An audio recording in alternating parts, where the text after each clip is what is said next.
Check, check, check, check.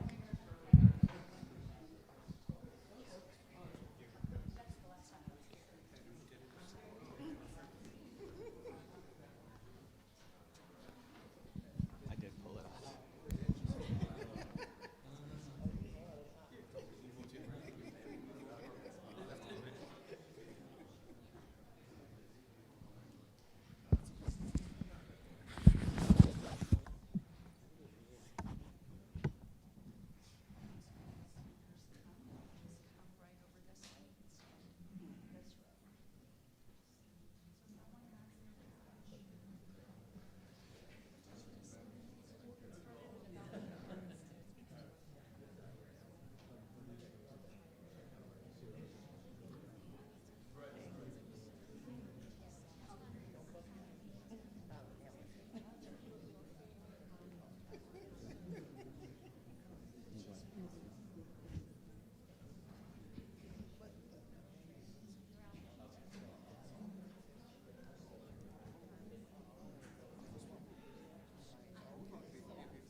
I'm good. How are you? Do we know what campus you're taking this year? It's a good picture. Totally. Oops. Sorry.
Good morning, everyone.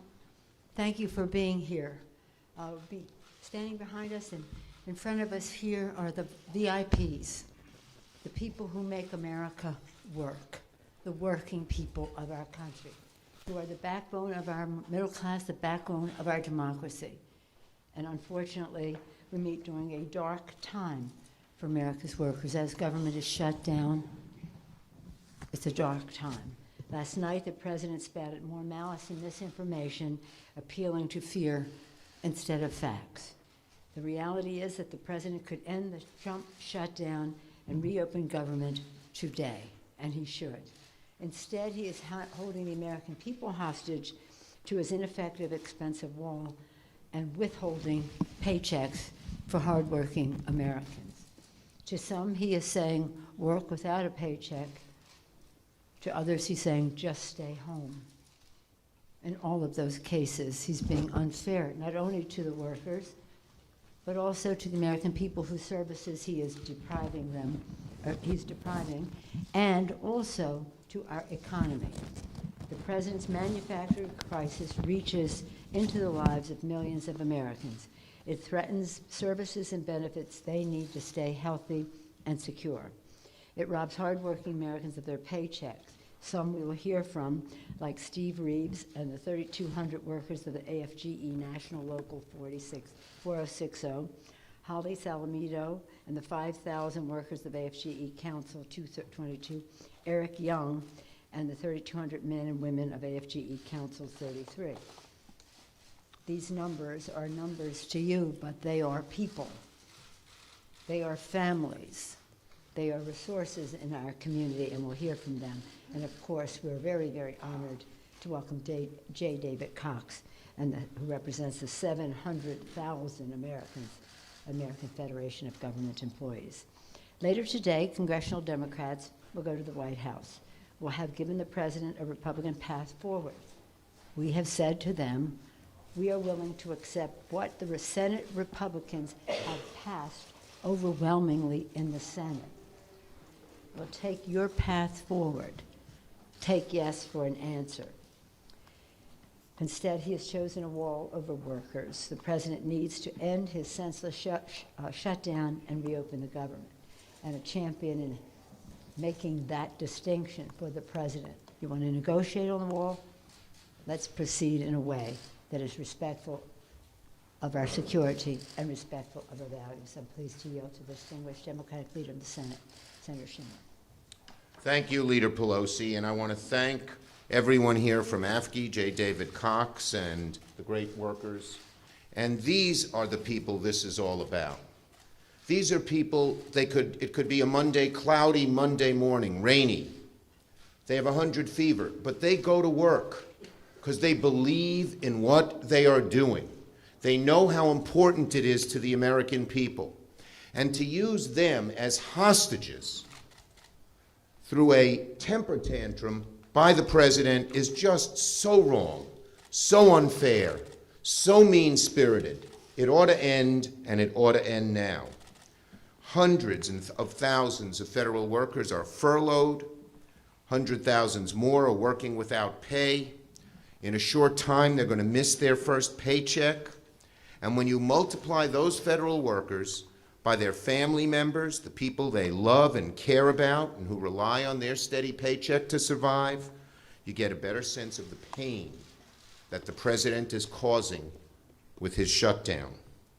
We've been joined today by men and women who are really dedicated in our VA hospitals and in FEMA and in EPA and in federal prisons.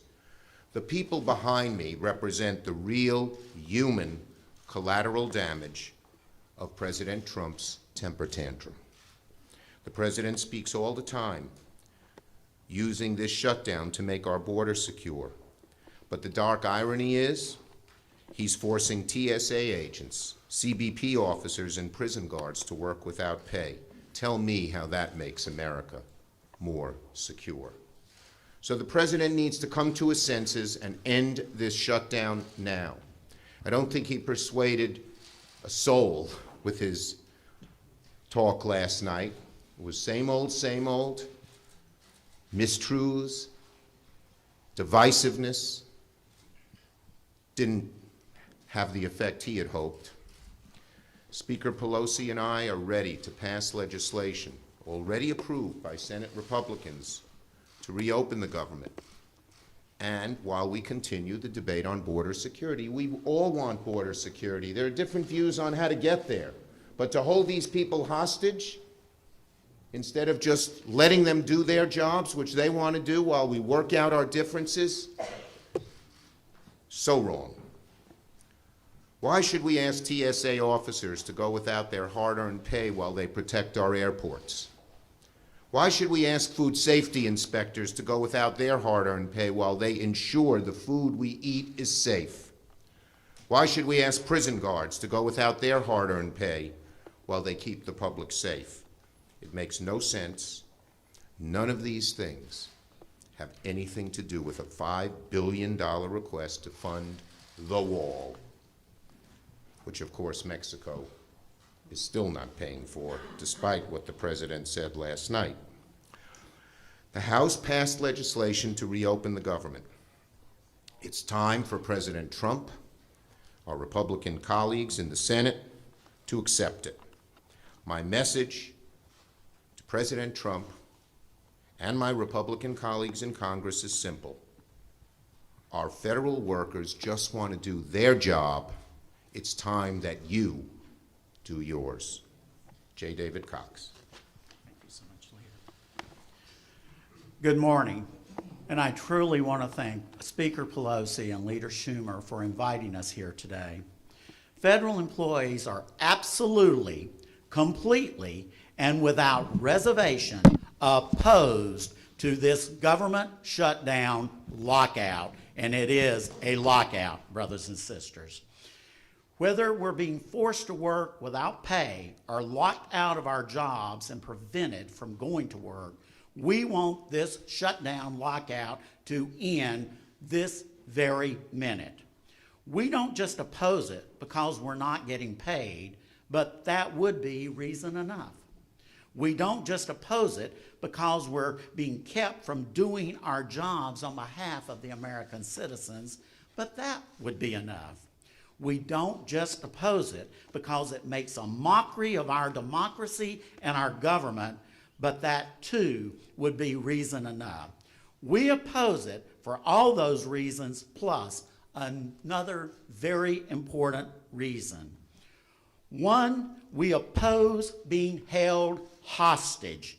We oppose being collateral damage. We oppose the use of extortion instead of reasoned debate. We oppose politicians who think so little of us, our work, and the institutions of government that they think nothing of bringing whole government departments to their knees. Let's be vigorous in the debate over budgets and taxes and spending and border security. The Senate is the greatest deliberative body in the world, and so is the House. Oh, Madam Speaker, I was getting there. But let everyone make their best arguments.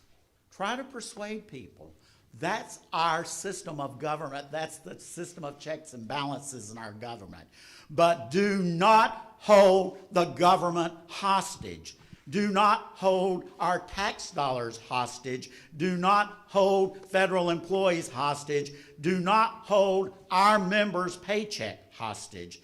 This morning, you'll hear from real federal employees who will tell you what's happening all across this country as our members try to figure out how to pay their bills this week without a paycheck on payday. You're going to hear from Eric Young from the Bureau of Prisons and Holly Salamito from HUD and from Steve Reeves from FEMA. And you're going to hear what this shutdown, and it is a lockout, feels like, what the damage it's doing to real people whose average take-home pay is $500 a week. Real families, they need their jobs, they need their paydays, they want to service the American people, and it's time for this lockout to end. Thank you so much, Madam Speaker and Mr. Leader. Thank you. Eric Young with our Council of Prison Locals. Good morning. My name is Eric Young, the National President of the Council of Prison Locals. We represent 32,000 bargaining unit employees inside our nation's 122 federal facilities. Federal correctional workers are the lowest paid federal law enforcement officers in government. Many live paycheck to paycheck. Our law enforcement officers start at a low pay scale, a GS 5, 6, 7, as J. David stated, averaging between $500 and $700 a week. Many of our professionals are single mothers who are being forced to work without pay and still have the responsibility to pay for child care and other expenses like gas to get to work. There are mom and dads who are, in the most cases, a single sole source of income in their household. The workers taking care of their families, their children, the elderly parents. Veterans make up 30 to 40% of our federal workforce. Our veterans took off from their uniforms in the military to put on their uniforms in our American prisons, supervising some of the most heinous criminals in this society than most law enforcement officers would see pretty much in an entire career. Yet our pay is held for ransom. So this shutdown must end. Allowing this shutdown to go on any longer is completely unconscionable. This underfunding, the lack of staffing is so bad, we have secretaries, cooks, and teachers filling in every day behind missing correctional officers. This shutdown only makes it worse. So what does it serve America's public to shut down the government in the name of border security and neglect their internal security and the fabric inside of our federal prisons. We are the faces behind this shutdown. We are the real people working in the Bureau of Prisons, in the Transportation Security Administration, and other federal agencies today, doing so without federal pay. In this shutdown, if something happens to any of our professionals behind this distraction, blood will be on your hands. Stop playing chicken with our lives. I'd like to introduce Holly Salamino.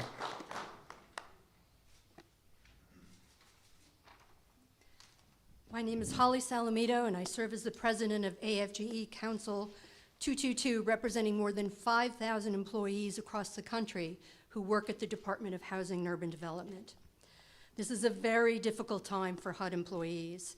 Many HUD employees, some of whom earn between $40,000 and $50,000 a year, live paycheck to paycheck. Employees can't make their car payments. They can't pay their daycare providers. If you don't pay your daycare provider, you lose your slot, and that is serious business. With the length of time this shutdown has gone on, people are going to start missing their mortgage payments, which could affect their credit rating. These financial impacts are serious and long-lasting. We've asked employees to share some of their financial difficulties, but in many cases they're embarrassed or ashamed to publicly disclose that they live paycheck to paycheck. In addition to federal employees, the people that HUD serves are impacted. HUD's mission includes serving some of the poorest people in America. I am told that building inspections are not taking place. HUD has oversight responsibility for public housing authorities, and if there's a problem, there's no one at HUD to call. In some cases, people are facing eviction. The repercussions of this shutdown are real, and we need Congress to reopen the government immediately. Thank you. Well done. Thank you. Mr. Reeves from FEMA.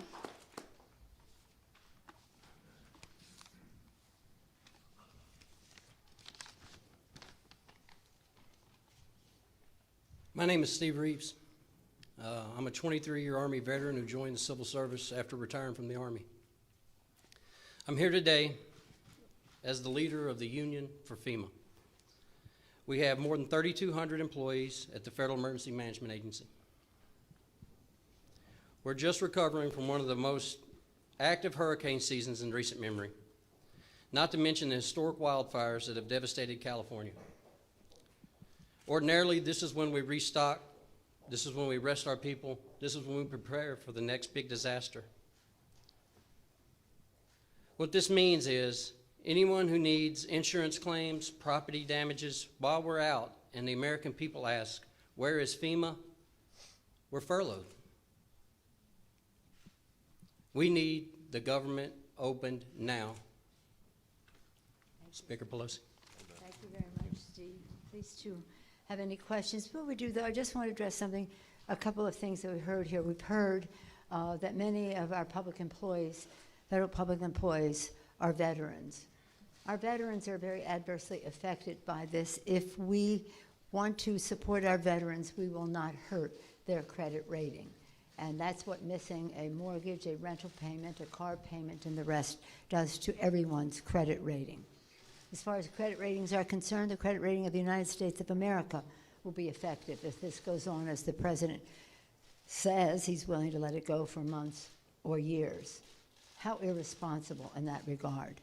But if you're going to negotiate, it's really important to stipulate to a set of facts. And what the president said last night was not factual. It was not factual. We all want to evaluate what the threat is at the border. We all are committed to strong border security. We have suggested ways to do that, whether it's technology of scanning of cars, other technology, whether it's roads and infrastructure at our ports of entry and the rest. There's a path here, but it is not one that the administration wants to take. They seem to have a disrespect for the role of governance in our country, and therefore for the people who implement make the services available to people. So this is a problem. And so if the president is just going to go on and on about a mischaracterization, now we don't want to underestimate any challenge to our security. Don't get me wrong, we're all committed to border security.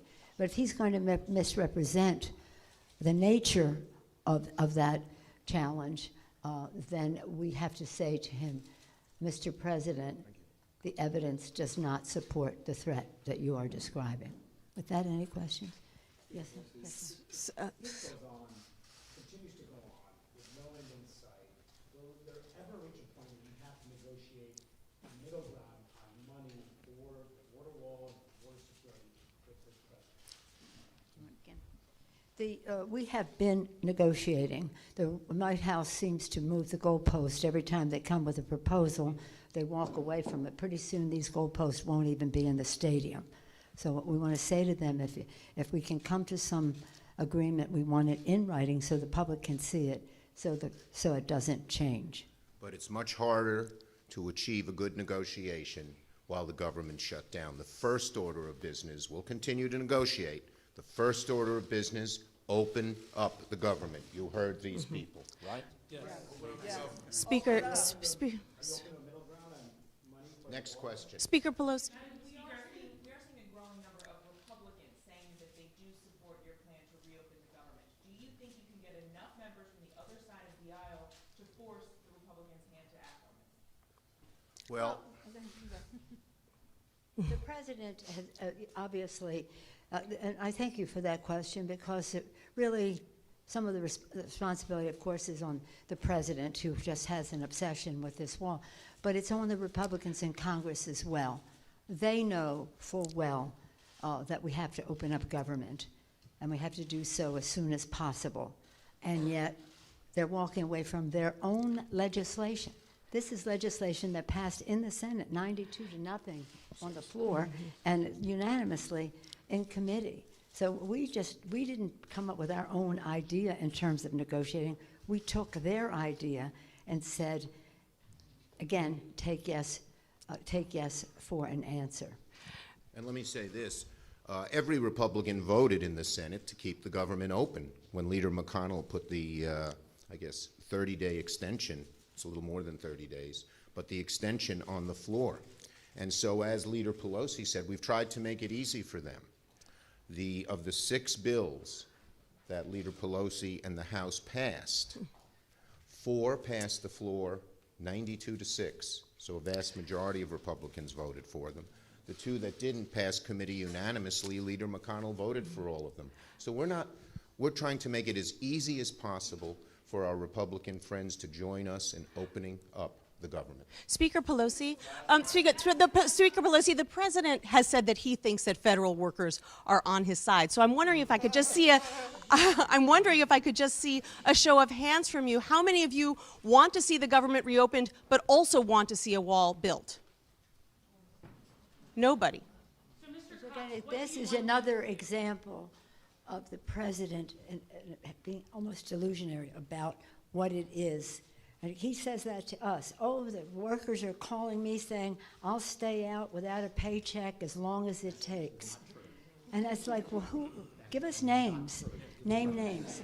But the fact is, it's not right. The federal workers are as much for President Trump's position on shutdown and the wall as the 4 past presidents were. Thank you. What kind of deal do you want the leaders to make, Mr. Cox?